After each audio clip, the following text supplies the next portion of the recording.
నమస్కారం అండి. మేము రిఫ్లెక్షన్ న్యూస్ నుంచి వస్తున్నాము.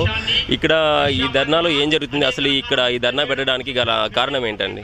యాక్చువల్ చెప్పాలంటే కరెక్ట్ టైంలో ఇలాంటి ధర్నాలు దేశం కావచ్చు, రాష్ట్రాలు కావచ్చు చాలా ఉపయోగపడుతుంది. ఎందుకంటే ఇప్పుడున్న సిచ్యువేషన్లో ఇప్పుడంతా యుద్ధాలమయం. అంటే ఏ దేశం చూసుకుంటున్నా ఇప్పుడు యుద్ధం చేస్తేనే మనుగడ సాధించే పరిస్థితులు వచ్చాయి. ముఖ్యంగా భారతదేశంలో ఇప్పుడు ఎందుకు ఇలాంటి ధర్నాలు అవసరం అంటే 25 to 30 వరకు ఆల్రెడీ రోహింగ్యాలు, బంగ్లాదేశ్ వాళ్ళు, పాకిస్తాన్ వాళ్ళు ఇక్కడ వచ్చేసారని చెప్పేసి మీడియా వాళ్ళకు తెలుసు, ప్రభుత్వాలు తెలుసు, ఎమ్మెల్యేలు తెలుసు, ఎంపీలు తెలుసు, సీఎంలు తెలుసు, అందరూ తెలుసు.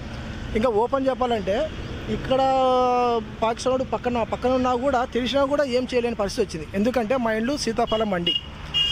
సడన్గా 150 మంది సిల్కలు కూడా చౌరస్తా దగ్గరకు వచ్చేసారు. ఫుట్పాత్ పైన ఇట్లా పనుకున్నారు.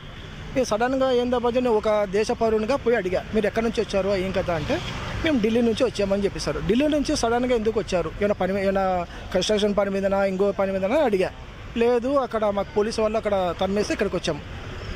పోలీసులు ఎందుకు తరిమేస్తారు, అక్కడ ఢిల్లీ ఉంది ఏంది, కొత్త గవర్నమెంట్ బీజేపీ గవర్నమెంట్ వచ్చింది అక్కడ, మీరంతా ముస్లిమ్స్. ఓకే, నాకు అర్థమైపోయింది. సరే వెంటనే చిలకలగూడ చౌరస్తా దగ్గర పోలీస్ స్టేషన్లో కంప్లైంట్ ఇచ్చాను. ఇప్పుడు 150 మంది అక్కడ నా కంటి ముందరే బంగ్లాదేశ్, మయన్మార్లు ఫుట్పాత్ పైన నేనే ఇంటర్వ్యూ చేశాను, తెలిసిపోయింది. నేను పోలీస్ కంప్లైంట్ కూడా ఇచ్చాను. పోలీసులు వచ్చారు, ఎంక్వైరీ చేశారు, వాళ్ళు రోహింగ్యాలు అని చెప్పేసి తెలిపోయింది. నెక్స్ట్ డే 100 మంది అక్కడ కనిపించలేదు, ఓన్లీ 50 మందే కనిపించారు. అయినా 50 మంది అట్లనే ఉన్నారంటే ఎవరు బలం చూసుకుని ఉన్నారో తెలియదు. ఆ 100 మంది పోలీసులు అరెస్ట్ చేశారా లేకపోతే బార్డర్ దాడి ఇచ్చారా అనేది ఇంతవరకు ఎవరికి తెలియదు.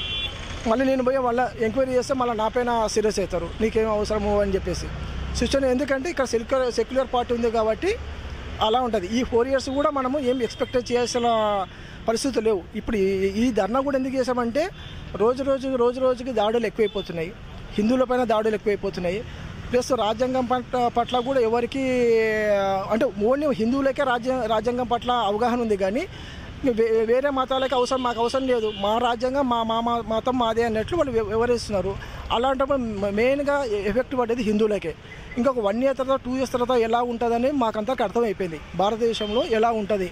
ఈవెన్ ఇప్పుడు బీజేపీ గవర్నమెంట్ ఉన్నా కూడా ఈ పరిస్థితి ఉందంటే, ఒకవేళ సెక్యులర్ పార్టీ సెంట్రల్లో కావచ్చు, స్టేట్లో కానీ వచ్చిందనుకో, ఇండియా పరిస్థితి ఏంటి, జనాల పరిస్థితి ఏంటి, ఆస్తుల పరిస్థితి ఇంకా మీరే ఊహించుకోవచ్చు. మీరు ఇందాక అన్నారు కదా, బెంగాల్ బోర్డర్ దగ్గర ఎందుకు పటిష్టమైన భద్రత లేదంటే, యాక్చువల్ కంప్లీట్గా ఓపెన్ చెప్పాలంటే మమతా బెనర్జీ వచ్చేసి బంగ్లాదేశ్ గవర్నమెంట్కి ఫుల్ సపోర్ట్ చేస్తుంది. ఎందుకు సపోర్ట్ చేస్తుంది, ఇస్లామిక్ స్టేట్ చేయాలని చెప్పేసి సపోర్ట్ చేస్తుంది. దానివల్ల అక్కడ బార్డర్ అనేది లేదు. మీకు ఓపెన్ చెప్తున్నా, ఇక్కడ మనం నిలబడమా, ఇది ఎట్లయితే ఉందో ఖాళీగా ఉందో సేమ్ అలాగనే ఉంది. అక్కడ బార్డర్ అనేది ఏం లేదు, అట్లా పోవచ్చు ఇట్లా రావచ్చు.